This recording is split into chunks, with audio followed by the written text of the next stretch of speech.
ధనవంతుడగు రామచంద్రుని తలచిన అరచేత మోక్షంబు అందినట్లు జయ రామ నామంబు జపము గావించిన జీవాత్మకును ముక్తి చెందినట్లు కాకుత్సతిలకుని కన్నుల జూచిన బహుపేదలకు ధనమబ్బినట్లు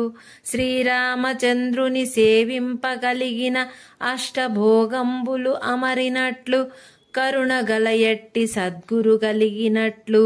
జీవనదులందు స్నానంబు చేసినట్లు కుటిల మదిలేక జ్ఞానంబు కుదిరినట్లు రామతారక దశరథ రాజతనయ. భావం: విష్ణుస్వరూపుడైన శ్రీరామచంద్రుని తలచిన చేతనే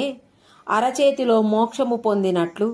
జయరామ నామము జపము చేసినంత మాత్రమున జీవాత్మ ముక్తి పొందుతుంది. శ్రీరామచంద్రుని కనులారా చూచిన కడు పేదలు కూడా ధనవంతులైన విధంగా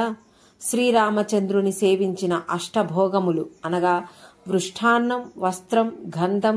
పుష్పం, పాన్పు, తాంబూలం, సౌఖ్యం, గానం వీటికి అష్టభోగములని పేరు అమరినట్లుగా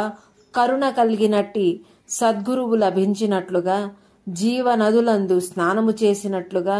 మనస్సులో కుటిలత్వము లేక జ్ఞానము పొందినట్లుగా నీ నామం